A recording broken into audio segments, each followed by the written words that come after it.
G'day everybody, just to let you know the Karumba fishery report this morning goes along the lines of the fact that the lovely weather should be nice to get out the front there, being the old Spaniard caught out the front there on the drop-off. You can also head up the river on the smaller tides and change the tide. I think unique is one of those words that gets used a lot, but it is quite unique. We have one tide a day. We're in an area that gets the morning glory clouds. We have migratory birds as well as a phenomenal range of other birds.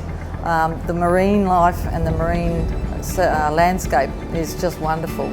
And the outback comes right up to the coastline. Where else would you retire? Look at the place, will you? Up here during the off-season, the busiest part of the town is the Rouges and the road. That's about it. You know. This town virtually grew up on fishing. In the early days, you know, like we used to come up from Mount Isa and go fishing. But when the fishing really took off, you know, the commercial fishermen were here, and the infancy of this town was all commercial fishing. And barramundi is just one of those fish that everybody wants to catch and everyone wants to eat.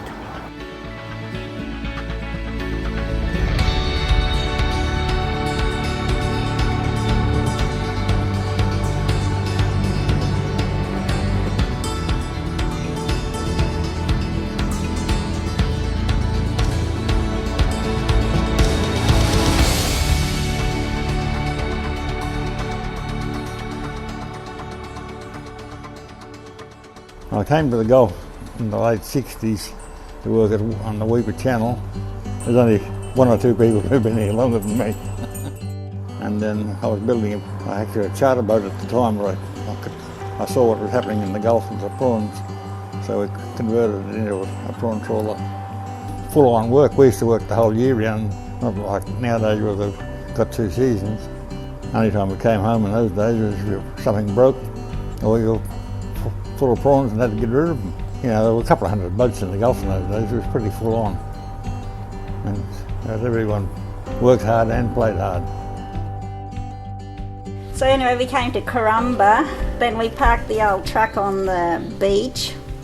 There was nothing there when we got here. Well, on the beach there was just nothing. There was only a little old caretaker's hut and a little old dunny house, and that was all there was there. But water was the problem. There was no water. What we did was we loaded up all our containers and went to Walker's Creek, you know, where the bridge is now.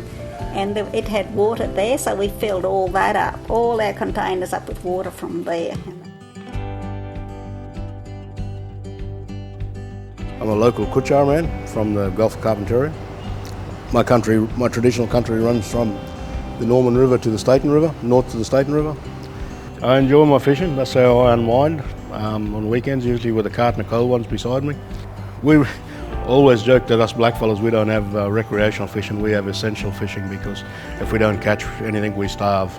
And we eat what we catch, you know, we don't waste it. We've got to protect what's there. We've got very unique rivers, beautiful water holes. We're spoiled actually, we've got fresh water and salt water. And we fish certain times of the year, which my ancestors have done going back in millenniums. So saltwater time, we go and certain times of the year we go chase saltwater species. Other times of the year we go and chase freshwater species. So, and I continue to do that, and I continue to teach my kids to do that. But fishing and living to me is the same. We come down with our boat, the Turtle. We bought that in 1979 and headed down here in about 81.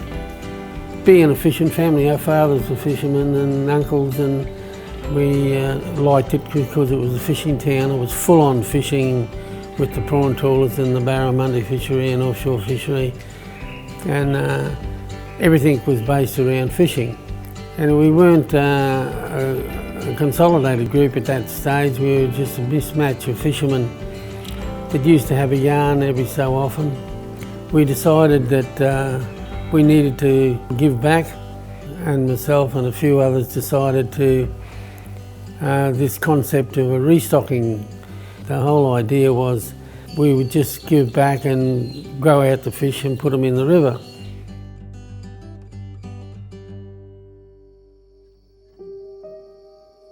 My ex-husband Les Wilson came to Karumba in 1970.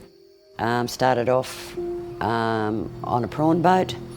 Les was initially involved with the barramundi restocking in Karumba when the first ponds and everything were built, with help from people from Burketown, and that was the start of it. The barramundi restocking activities and the Gulf Barramundi Restocking Association has been around since the late 70s. The commercial fishing industry established it as a means to sustain stock right through for both commercial and for recreational. And so looking forward to make sure that there's enough stock out there and it's sustainable into the future for Karumba's future and the Gulf in general. And that way the commercial industry and the recreational fishing industry are both very sustainable side by side. I've been in Karumba for 27 years, since 1990. First moved here in 1990. Back then it was still remote, and Karumba was to be seen as the last frontier. The group of us started the offshore fishery, a shark and grey mackerel, and since then we've been able to accumulate all the licences, and we own that whole fishery. And by owning the whole fishery, we're able to get rid of all the latent effort out there. We handed in 30,000 metres of net back into the government, which wasn't being used, and then we've downsized the fishery to only 3 boats. So from Cape York to the Queensland border, there's only three commercial boats, and we did that to look after the fishery, and we believe with those 3 boats it'll be there forever. Our kids will have a good fishery forever. It's got to be remembered there's no nets in the Gulf of Carpentaria for 4 months of the year. And that gives 4 months because that is the optimum time, we're told by the scientists, for the breeding cycle of the fish. We'd love to stay here for as long as we can, just because of the simple atmosphere. It's very kicked back, very relaxed, you know, it's good. You got everything at your doorstep, so it's just a good little spot to live. Our operations here is to receive cattle and then process the cattle for exporters and then export to Indonesia, Vietnam, those sorts of areas. Because we're the only facility in Australia that go from yard to ship, we don't have that in-between trucking, which saves a lot of stress on the animals. I've lived in Karumba all my life, it's 12 years. I'm doing care distance education because it's like no high school here, so we only got primary. So I do primary for 7 years and then straight on to care distance education. A bit different from a mainstream school because there's less distractions, like there's no breaks, so then you can like keep finishing it and then you'll finish your work pretty much earlier in the day. Well, our house is right on the water, like we get to see the sunset every single day and get a good photo every day. Probably see dolphins and fish jumping out through the sunset, like that looks nice.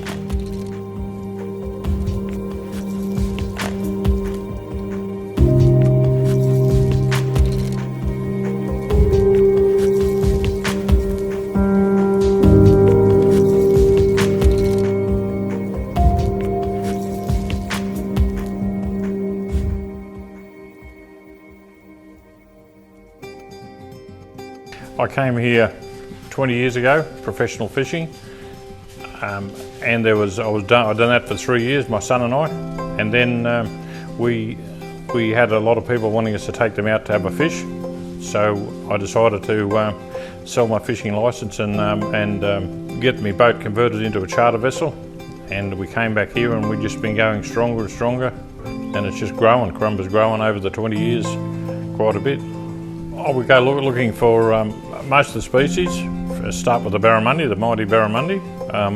We do target them earlier in the season, and then we change with the season. We go on to blue salmon, then we go to the mackerel during the winter time, back onto blue salmon, and then back looking for the barramundi again. They're a challenge to catch. They're not easy to catch, and you got to outsmart them with different lure or different style, different live baits, even the size of the live bait.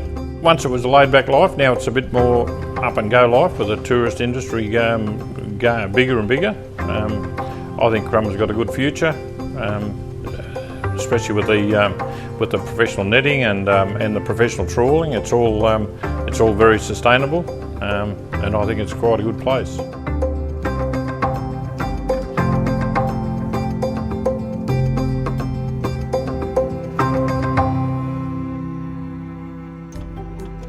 In the early days, we were allowed 3 nets,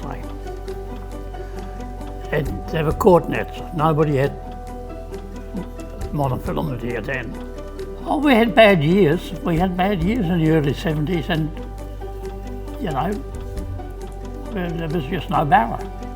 It was hard at times. Life on the boat together. There was no amount of fights on that boat. The fights and...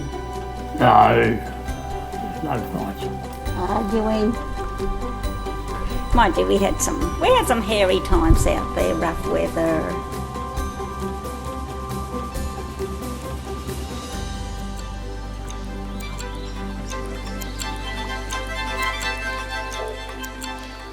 The Ranger program is one of the better, if not, the best land and sea management program that I've seen that the federal government of either sides have ever come out with. It's a good program. It gets Indigenous people working on their own country.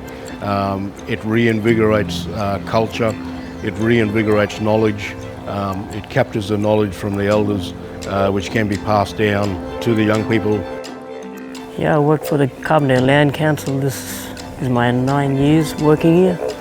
My clan group is Kuricha. One of our main projects is keeping our culture, giving our side of the story of what's been passed down from our elders.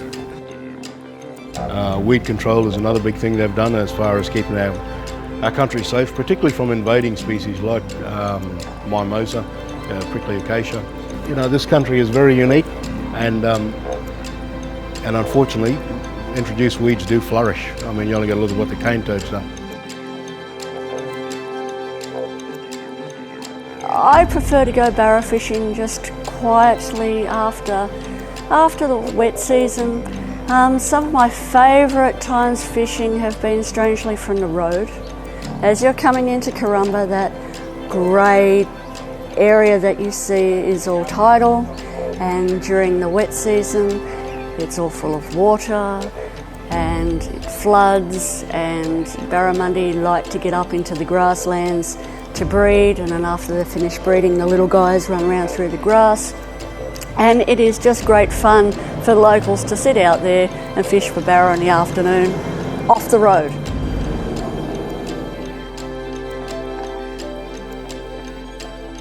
The Gulf barra is unique. His genetics only come from the Gulf. He's different to his East Coast cousin. It's an amazing fish. It can live in fresh and salt water. You know, it changes sex throughout its life. Starts off as a male, finishes as a female. Has fed me and my mob a long time, and I hope it continues to feed us. It's a fish that, if any fish deserves to be branded with the Gulf of Carpentaria name tag on, I think the barramundi is right up there with the best of them. I've got no intention to stop fishing. I love fishing. I still have a bit of a flutter in the heart when I walk down the wharf and see my big boat there, because it's a very old boat. And but yeah, I got no intention to going anywhere at this stage. I think I'll just keep going till health-wise I can't go any further.